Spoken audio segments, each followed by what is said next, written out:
Señoras, señores, ¿qué tal están? Hoy es el último programa del año y lo queremos aprovechar para hacer balance, conocer lo que ha supuesto para los grupos parlamentarios este 2013 y, sobre todo, analizar los retos de futuro a los que se enfrenta el Parlamento en 2014. Entre ellos, el proyecto de ley agraria, el de autoridad del profesorado, la reforma de la Administración autonómica o el empleo. Tenemos por delante casi media hora para lanzar esta mirada al futuro y lo vamos a hacer con Carlos Fernández Carriedo, portavoz del Partido Popular en las Cortes de Castilla y León. Buenas tardes, bienvenido. Buenas tardes, feliz Navidad y muy pronto feliz año. Óscar López, portavoz del Grupo Parlamentario Socialista. Buenas tardes y bienvenido. Muchas gracias por la invitación, buenas tardes y desear un feliz 2014 a todo el mundo. Y José María González, portavoz del Grupo Mixto en las Cortes. Buenas tardes. Hola, buenas tardes. En este 28 de diciembre, previo al inicio del año, que espero que todos los castellanos y leoneses lo vean mejor y lo vivan mejor que este 2013 que estamos finalizando. Pues precisamente les quería preguntar por eso, por el 2013. Estamos a punto de terminarlo. A modo de titular, ¿qué balance hacen? Pues ha sido un año muy intenso parlamentariamente. Teníamos nuestros 3 objetivos de legislatura y en torno a todos ellos ha habido avances importantes y acuerdos importantes. En torno a la recuperación y el empleo hemos aprobado con consenso la Ley de Emprendedores de Castilla y León. En torno a lo que es los servicios públicos y la cohesión social, pues hemos aprobado la Ley de Igualdad para Personas con Discapacidad, la Ley de Integración de Inmigrantes, la Ley de Vivienda, la Ley para Ciudadanos en el Exterior. Hemos creado por ley una red de apoyo a las personas que peor lo están pasando, hemos modificado la renta garantizada de ciudadanía, hemos tenido unos muy buenos datos de servicios públicos en Castilla y León y en torno a lo que es construir nuestra comunidad, pues también se ha aprobado por consenso la Ley de Servicios, Gobierno y Ordenación del Territorio y hemos modificado también la estructura y la eficiencia de las instituciones propias de la comunidad. Y es verdad que ha sido un año muy complicado, pero hoy acabamos el año donde la preocupación ya no es la prima de riesgo, ya no es la posibilidad del rescate, y donde hemos acabado la recesión. Seguimos en crisis económica porque todavía no estamos en una fase sostenida de crecimiento de la economía y de crecimiento del empleo, pero es verdad que el acabar la recesión ya es un punto de inflexión que nos hace iniciar el 2014 en unas mejores expectativas. ¿Cómo ha vivido 2013 el portavoz del Grupo Socialista? Bueno, yo creo que ha sido un año de claroscuros, ¿no? Hay que reconocer que ha habido cosas positivas, si bien creo que el balance con carácter general es más negativo, pero ha habido cosas positivas. Yo quiero destacar algunos de los acuerdos que ha recordado Carlos y además de eso alguno más. Quiero decir, ha habido acuerdos muy importantes. Hubo un acuerdo para garantizar una ley de ordenación del territorio que llevaba implícito en su día la reapertura de las urgencias médicas nocturnas, que llevaba un plan de empleo para el año que viene de 30 millones de euros. Eso en el lado positivo, ¿no? En el lado negativo, lamentablemente el paro sigue estando donde está, lamentablemente Castilla y León comenzó esta legislatura con 200.000 parados, hoy está en 240.000, lamentablemente, y subrayo lamentablemente, y por lo tanto creo que la principal preocupación debe seguir siendo el empleo, la recuperación económica, ¿no? Y además de eso, es verdad que ha sido un año donde una vez más hemos visto recortes, gran parte de ellos que vienen del Gobierno de Madrid, pero que se han aplicado igual en Castilla y León. Y me refiero, desde luego, a copagos, recortes en educación, en sanidad. Hemos conocido recientemente una estadística por la cual Castilla y León es la comunidad donde más becas se han perdido, en porcentaje en toda España. Bueno, lamentablemente esa es la parte negativa, que hay mucha gente pasándolo muy mal, que hay una cifra de paro que desde luego debe ser prioritaria para todos nosotros, combatirla, y que ha habido un cierto recorte, por supuesto que sí, del estado del bienestar. Bien, pues como Izquierda Unida y como portavoz del Grupo Mixto en este año parlamentario que finaliza, lo que hemos vivido es una grave situación de los ciudadanos de Castilla y León y la hemos vivido con preocupación desde nuestra actividad parlamentaria, desde nuestra actividad y responsabilidad política, y hemos vivido también un año más de mucho humo vendido por el Gobierno, vendido por el Partido Popular, mucha autocomplacencia y mucha autopublicidad, cuando la situación es muy otra. Es una situación en la que las ciudadanas y los ciudadanos de Castilla y León han visto que se ha disminuido el empleo, han perdido el puesto de trabajo, han desaparecido pequeñas y medianas empresas, han perdido el derecho a la salud, derecho a la educación, derecho a políticas sociales. ¿Y otro titular de lo que será o podría ser 2014? Bien, pues para mí, por continuar y con el análisis que hago del 2013, el titular sería en el fondo del pozo, porque los ciudadanos van a seguir sufriendo lo mismo que han sufrido en el 2013, por mucho que se pudiese empezar a decir que la situación va a ser diferente. Será diferente para algunos, pero la mayoría van a seguir allí, en el fondo del pozo, allí, sufriendo, y habrá que darles soluciones políticas y trabajar políticamente para que la salida del pozo sea para todos y no solo para unos pocos. Bueno, yo en el terreno de los deseos me gustaría que 2014 de verdad fuera un año de recuperación, sobre todo de creación de empleo, ¿no? Es verdad que hay un riesgo, comentaba Carlos, que hemos pasado de la recesión a la crisis. Es verdad que eso en términos económicos es así, en la medida en la que cuando se acumulen 2 o 3 trimestres de crecimiento económico, entonces ya podremos hablar de crecimiento, mientras no. Yo desde luego los mejores deseos para 2014, ojalá seamos capaces de crear empleo y salir cuanto antes de esta crisis que está causando tanto dolor. Si quiere un deseo para 2014, en el terreno político me refiero, ojalá haya un cambio en Europa. Hay una oportunidad que son las elecciones al Parlamento Europeo. Gran parte del sufrimiento que estamos viviendo viene de las políticas que ha implantado Europa y va a haber una gran oportunidad porque va a haber elecciones al Parlamento Europeo. Creo que hay una grandísima oportunidad para que la gente cambie lo que han sido 5 años de política de recortes que ha implantado Europa. Pues nosotros tenemos en este momento en el Parlamento de Castilla y León unas cuantas leyes que tienen que ver con nuestros objetivos de legislatura. En términos de recuperación y empleo, estamos ahora tramitando la ley agraria, que es un sector vital para nosotros. Se va a presentar la ley de industria.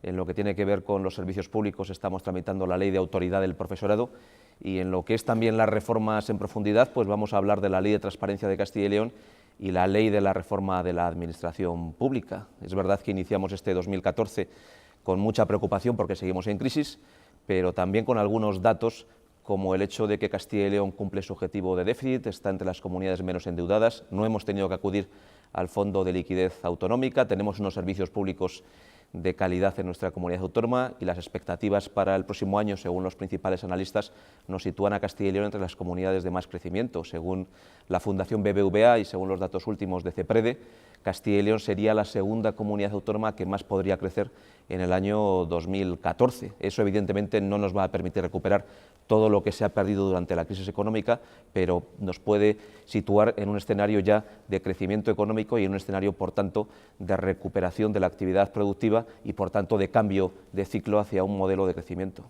Ha hablado de una serie de leyes pendientes que se suman a las 11 aprobadas en estos 12 meses. Si les parece, las recordamos y enseguida ahondamos en ellas.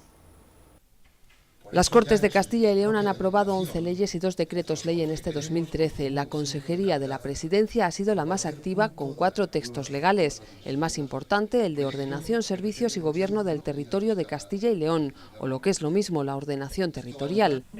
La ley da herramientas para prestar servicios esenciales de forma más eficiente y blinda la existencia de entidades locales menores. Los derechos de los inmigrantes han quedado plasmados en la Ley de Integración de este colectivo, que garantiza, por ejemplo, la reagrupación familiar o la escolarización de menores a los 172.000 extranjeros extracomunitarios empadronados en la comunidad. Asegurados los derechos de los que llegan y también de los que han salido, las Cortes aprobaban en octubre la Ley de la Ciudadanía Exterior, que facilita el retorno de los casi 146.000 castellanos y leoneses que, según el último padrón, viven fuera de nuestro país. También ha partido de la Presidencia la reforma de la Ley de Instituciones Propias, por la que pasan a depender de las Cortes el Consejo Económico y Social, el Consejo de Cuentas, el Consultivo y el Procurador del Común. En materia de familia se tramitaban en el hemiciclo una ley y un decreto ley. En mayo se aprobaba la Ley de Igualdad de Oportunidades para Discapacitados, con especial incidencia en los dependientes del medio rural. Y un decreto ley ha aglutinado las ayudas de emergencia. La Red de Protección a las Familias prevé destinar 145 millones a 100.000 personas en riesgo de exclusión. Fomento y Medio Ambiente ha llevado a la Cámara 2 leyes, la de vivienda recién aprobada, con 22 medidas para movilizar el parque de viviendas de protección. La Ley de Pesca de finales de noviembre persigue colocar a Castilla y León como primer destino turístico de España. En la comunidad echan el anzuelo 180.000 pescadores. En materia económica ha superado el trámite parlamentario la Ley de Estímulo a la Creación de Empresas. Aprobada con la incorporación de 4 enmiendas del PSOE, incluye medidas para fomentar el emprendimiento joven. Las Cortes dejan trabajo pendiente para 2014. Tramitarán, entre otras, la Ley de Autoridad del Profesorado, la Ley Agraria, la Ley de Industria o la Ley de Centros Museísticos.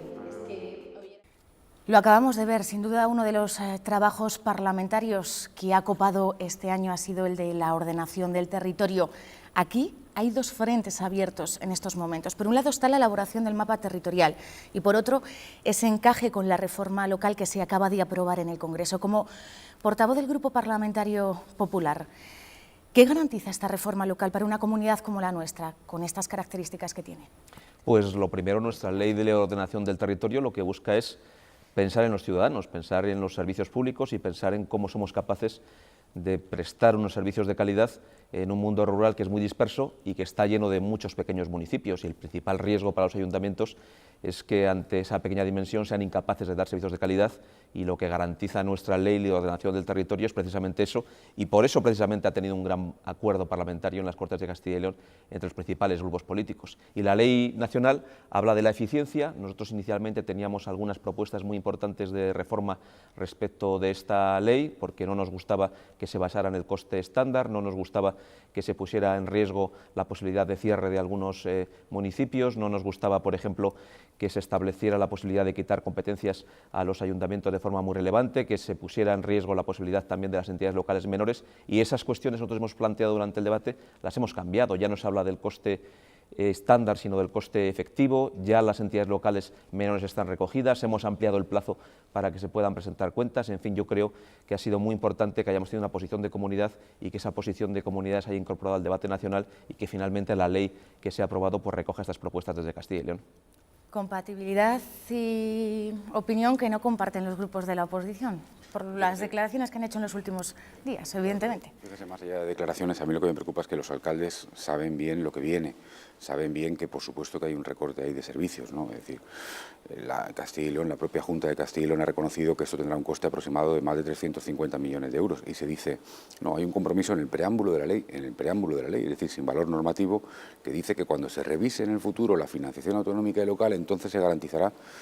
Yo sinceramente creo que la Junta de Castilla y León, como decía recientemente algún dirigente del Partido Popular, estaba asumiendo un modelo local que no tiene financiación para servicios que van a desaparecer o se van a privatizar. A mí me preocupa muchísimo. Yo no renuncio todavía a que haya esa posición de comunidad de verdad, de manera frontal, de que la Junta de Castilla y León, que por cierto, la hemeroteca está repleta de declaraciones de dirigentes de la Junta y del PP de Castilla y León contra la reforma local, y sabiendo lo pernicioso que es, todavía esté con nosotros en un recurso ante el Tribunal Constitucional contra esa ley que de verdad es mala, lo es para los ayuntamientos. Es verdad que hay una ley de ordenación del territorio en Castilla y León que fue, creo humildemente, mejorada de verdad en el trámite parlamentario, muy mejorada en el trámite parlamentario, hasta el punto de que, no solamente por todas las previsiones que lleva, sino por una fundamental, que es la de garantizar un consenso, y también la de garantizar una moratoria en la prestación de servicios públicos, que no se cierre ni un solo servicio público en un ayuntamiento mientras no haya un gran consenso político que permita tener un nuevo mapa de servicios en la comunidad. Pero recientemente, hace tan solo 10 días, ha llegado una carta a todos los alcaldes de esta comunidad, dirigida por el Ministerio de Justicia, donde ya se les está sondeando sobre el mapa de registros y notarías que hay por toda la comunidad, por ejemplo, por poner un ejemplo. Quiero decir que yo creo que si hacemos las cosas tenemos que creérnoslas, y yo creo que en esta comunidad ha habido un buen acuerdo, y creo que esta comunidad podía alzar su voz como ninguna en toda España para decir, esta es la tierra de los ayuntamientos. Y esta es la tierra donde hay un gran consenso político entre el PP y el PSOE para defender un modelo municipal con servicios públicos de calidad. Y eso no se está haciendo. Yo desde luego lo hago, y no lo hago a modo de crítica, lo hago de verdad todavía con la esperanza de que haya un giro y que la Junta de Castilla y León recapacite, el Partido Popular de Castilla y León recapacite y defienda lo que viene diciendo, y que defienda un frente común en esta comunidad contra esa reforma local de Rajoy que es nefasta para los ayuntamientos.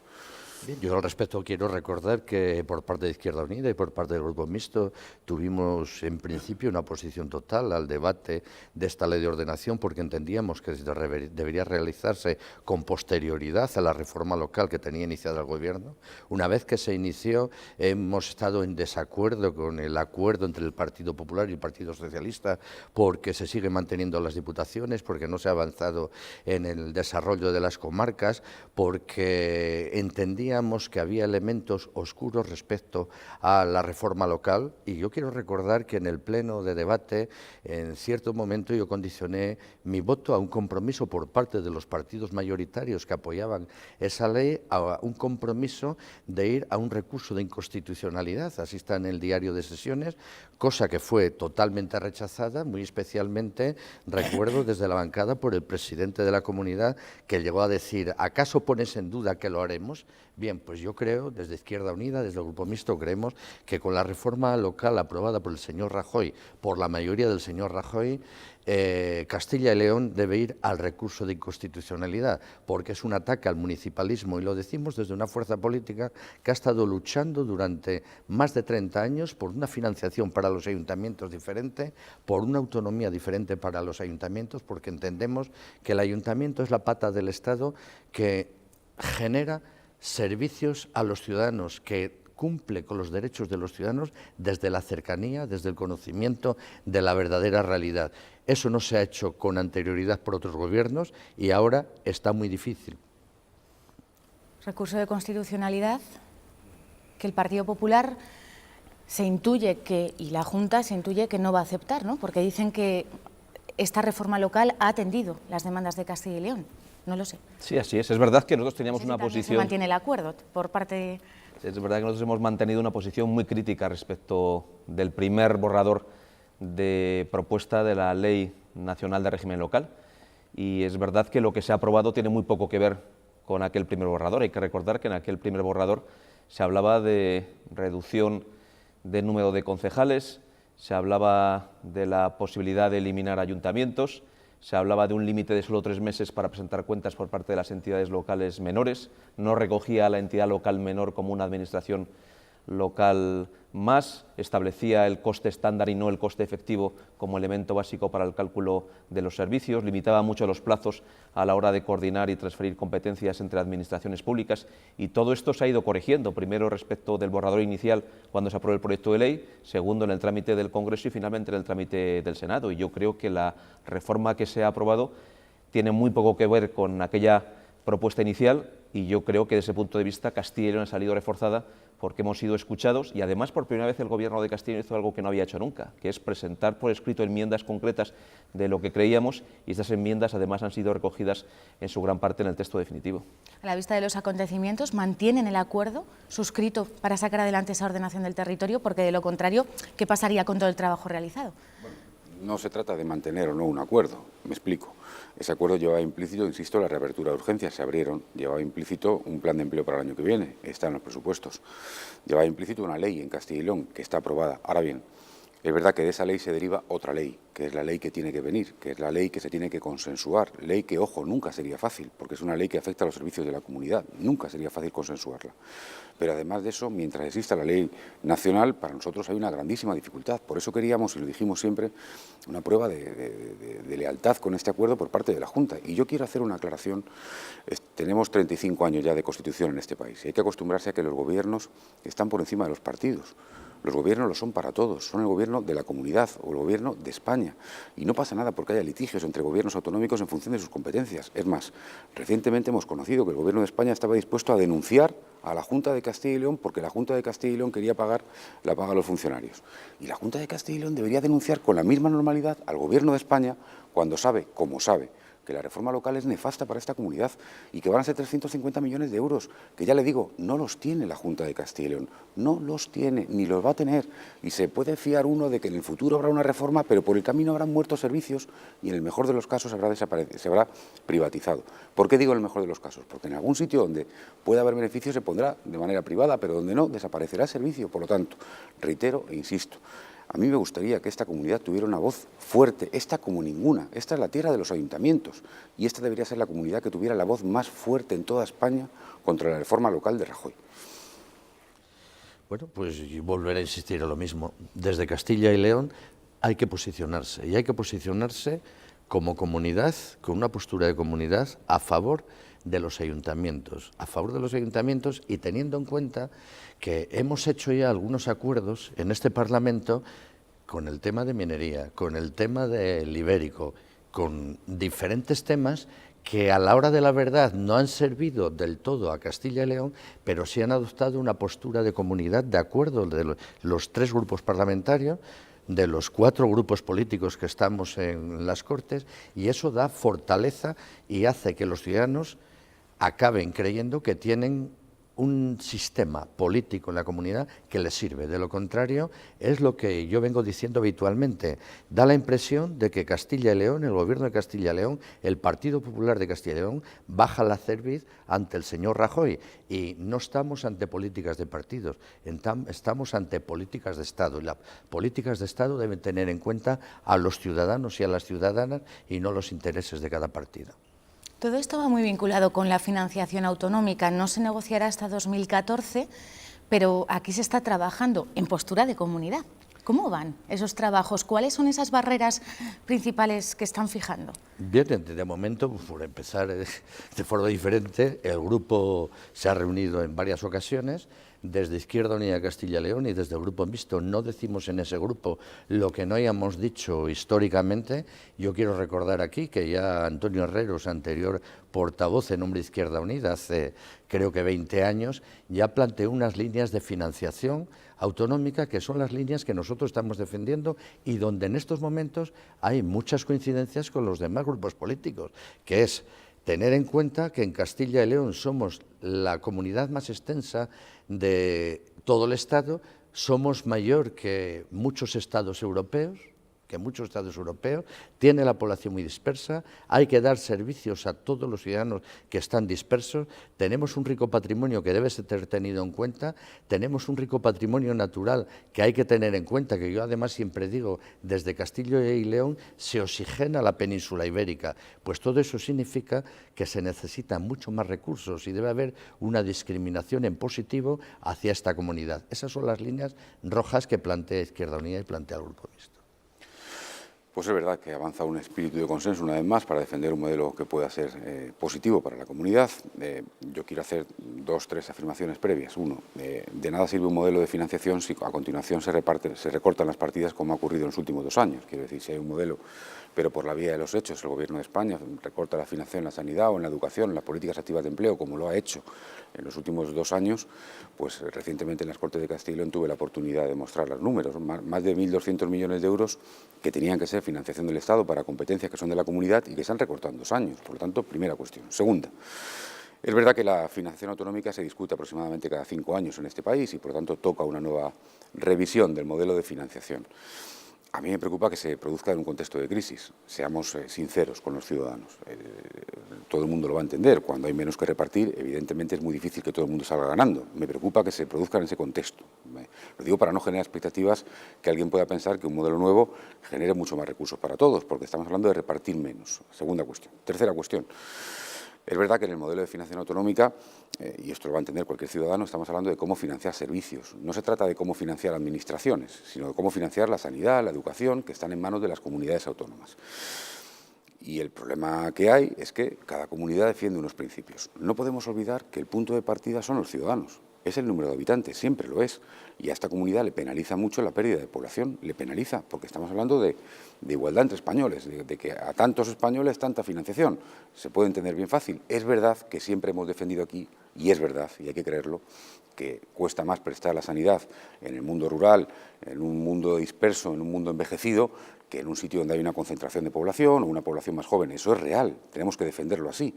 Pero intentando hacer, que intentaremos, como hemos intentado siempre, ese traje a la medida, esa definición de los criterios que puedan beneficiar a los ciudadanos de Castilla y León, que lo intentaremos, no podemos olvidar que seguimos teniendo un problema de despoblación, que nos perjudica y mucho en la financiación autonómica, porque evidentemente quien crece en población lleva mucho ganado a la hora de reivindicar más recursos, porque son recursos por habitante, para la prestación de un servicio.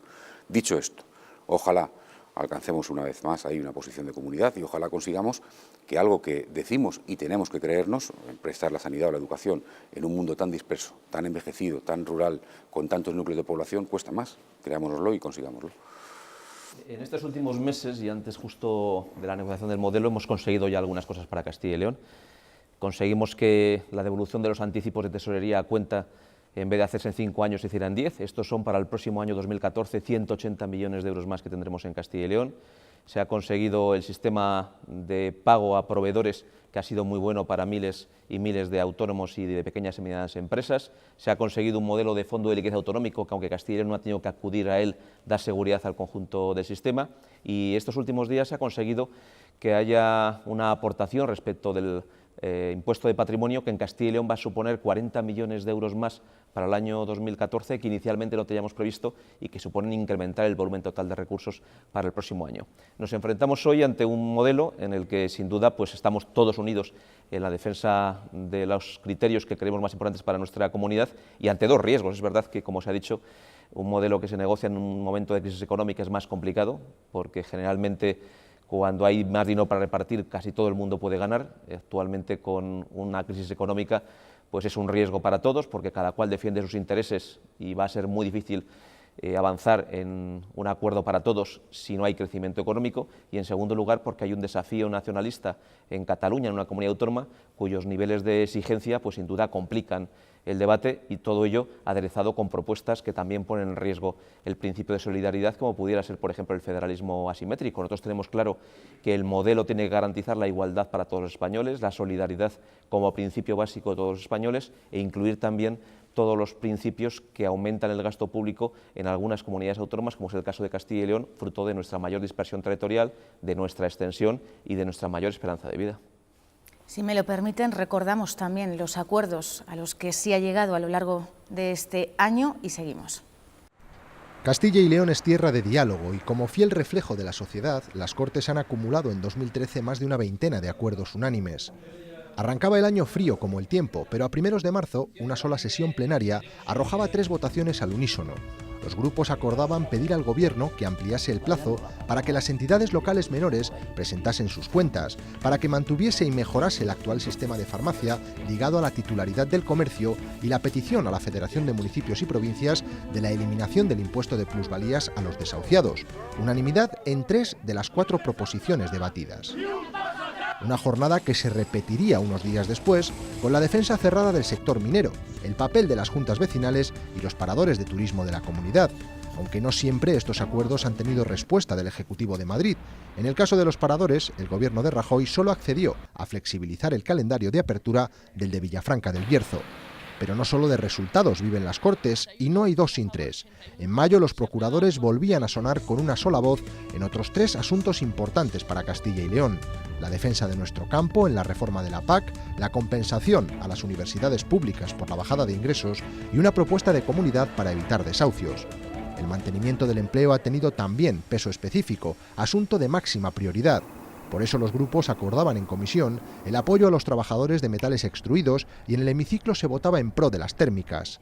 En junio toda la Cámara cerraba filas con el Ejecutivo para reclamar un trato especial para Castilla y León en la reforma local, y en el debate más importante del año, populares y socialistas sellaban el acuerdo más relevante para la ordenación del territorio de la comunidad, sumando también la reapertura de las urgencias nocturnas en 17 consultorios locales.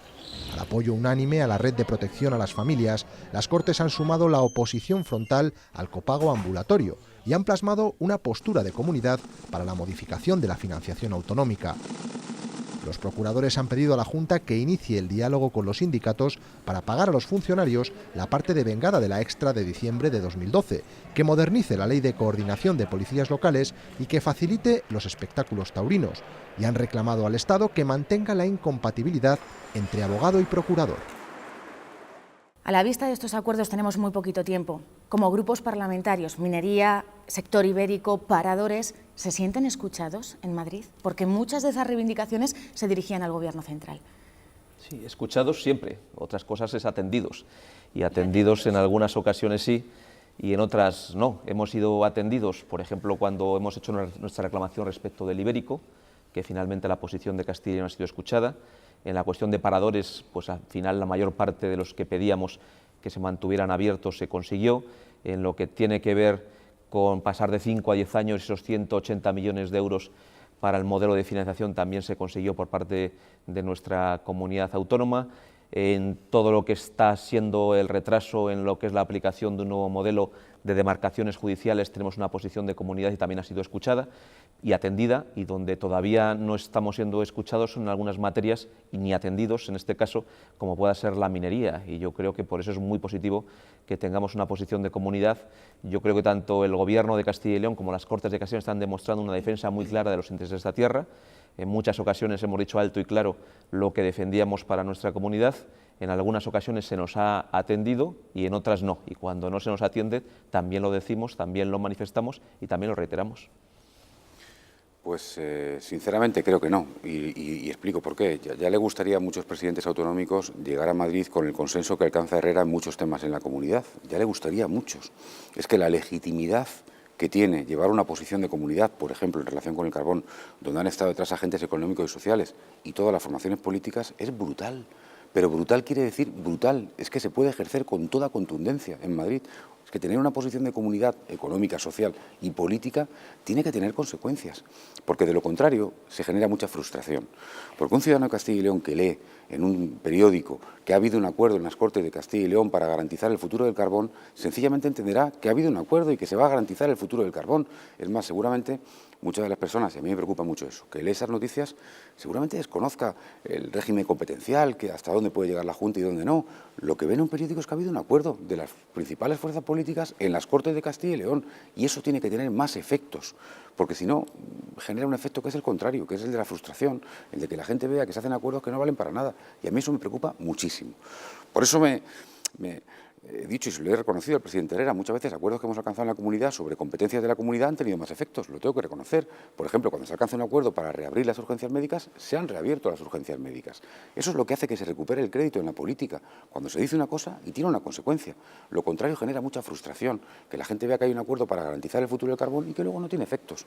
Y yo creo que hay que exigir con más legitimidad, sin montar una bronca, si no es una bronca ni partidista, son posiciones de comunidad con un amplio consenso económico, político y social, que tienen que tener consecuencias. Yo he hablado en mi primera intervención del humo que en este año 2013 se ha vendido por parte del Partido Popular. En el legislativo somos capaces de llegar a acuerdos y publicitar acuerdos hacia afuera en defensa de los intereses de la comunidad, pero luego quien tiene que ejecutar los acuerdos no es la mesa de las Cortes enviando este acuerdo a los grupos parlamentarios o al Gobierno. La mesa de las Cortes debe enviar ese acuerdo al Gobierno y a los grupos parlamentarios en Madrid, pero el Gobierno debe ejecutar el acuerdo parlamentario y debe plantarse ante el Gobierno de Madrid con ese acuerdo y ese respaldo de 4 partidos políticos, de 3 grupos parlamentarios. Este es un valor que no se ha defendido. Por eso yo insistía en el humo del Gobierno de Castilla y León y del Partido Popular. Y desde Izquierda Unida, desde UPL y el Grupo Mixto en su conjunto, no nos sentimos atendidos, no sentimos de que nuestro voto de acuerdo con los demás grupos sirva a Castilla y León, porque, por ejemplo, sirva el de la minería o sirva el del ibérico, que nosotros no estamos conformes porque no es lo que aprobamos en este Parlamento, no es ni el 50% de lo aprobado en este Parlamento. Nos queda apenas un minuto. Ya lo han anticipado a lo largo de esta conversación. ¿Un deseo para 2014? A título parlamentario. Bueno, pues el deseo está claro. Ni un castellano y leonés más en paro, ni un castellano y leonés más con recortes en derecho a la salud, en derecho a la educación, y más trabajo político y compromiso de las fuerzas políticas del Grupo Mixto para más trabajo político en beneficio de los castellanos y leoneses, porque los deseos solamente serán realidad si hay trabajo. Pues claramente prosperidad y bienestar, y eso quiere decir empleo y servicios públicos de calidad. Pues que seamos capaces de mantener un clima de diálogo en Castilla y León, que nuestros servicios públicos sigan siendo una referencia dentro del conjunto de España y que sea realidad esos análisis de organismos e instituciones independientes que nos sitúan a Castilla y León como la segunda comunidad autónoma que más va a crecer en PIB en el año 2014. Ojalá sea verdad todo ello. Ojalá.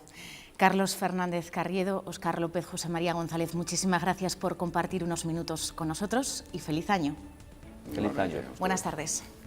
Y a ustedes les recordamos que la próxima semana también tendremos un programa especial, 40 minutos, en los que los grupos parlamentarios se someterán a las preguntas de los más pequeños. Sean felices y feliz año.